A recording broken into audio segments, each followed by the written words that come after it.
اللهم بارك لنا في رجب وشعبان وبلغنا رمضان ووفقنا فيه للصيام والقيام وتلاوة القرآن ആമീൻ. പരിശുദ്ധമായ റജബ് മാസം നമ്മോട് വിട പറയാൻ ഒരുങ്ങി നിൽക്കുകയാണ്. മഹത്തായ റമളാനിന്റെ വരവ് അറിയിച്ചു കൊണ്ടുവന്ന ഈ റജബിനെ നാം വേണ്ടതുപോലെ ഉപയോഗപ്പെടുത്തിയോ എന്ന് ചിന്തിക്കേണ്ടതാണ്. ഏതായാലും അതിൻ്റെ അവസാനത്തിൽ ഇസ്രായിൻ്റെയും മിഅ്റാജിൻ്റെയും ഓർമ്മകൾ നൽകിക്കൊണ്ടുമാണ് ഈ റജബ് നമ്മോട് വിട പറയുന്നത്.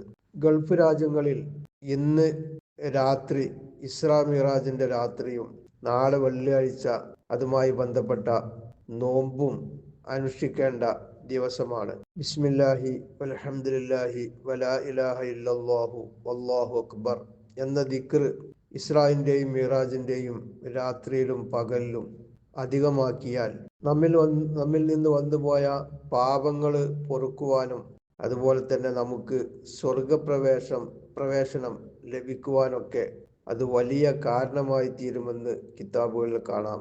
അതേ പ്രകാരം 27-ന്റെ അന്ന്, അതായത് ഗൾഫ് രാജ്യങ്ങളിലൊക്കെ ഈ വെള്ളിയാഴ്ച ദിവസം നോമ്പ് അനുഷ്ഠിക്കുകയാണ് എങ്കിൽ, മിഅ്റാജിന്റെ നോമ്പ് അനുഷ്ഠിക്കുകയാണ് എങ്കിൽ 60 മാസം നോമ്പ് അനുഷ്ഠിച്ച പ്രതിഫലം ലഭിക്കുമെന്ന് മഹാന്മാർ കിതാബുകൾ രേഖപ്പെടുത്തിയതായി നമുക്ക് കാണാൻ സാധിക്കും. മാത്രവുമല്ല, റജബിൽ നോമ്പിനെ വർദ്ധിപ്പിക്കുന്നത് വളരെ പുണ്യമുള്ള കാര്യമാണ്. അപ്പോൾ ആ ഒരു നോമ്പെങ്കിലും വെള്ളിയാഴ്ച ഇതുമായി ബന്ധപ്പെട്ട് എടുക്കുകയാണ് എങ്കിൽ നമുക്ക് വലിയ പ്രതിഫലം അതിലൂടെ ലഭിക്കുന്നതാണ്. നബി സല്ലല്ലാഹു അലൈഹി വസല്ലം തങ്ങളുടെ വിശുദ്ധ ജീവിതത്തിലെ അത്ഭുതം നിറഞ്ഞതും മഹത്തരവുമായ ഒരു പ്രയാണമായിരുന്നല്ലോ ഇസ്രാവും മിഅ്റാജും.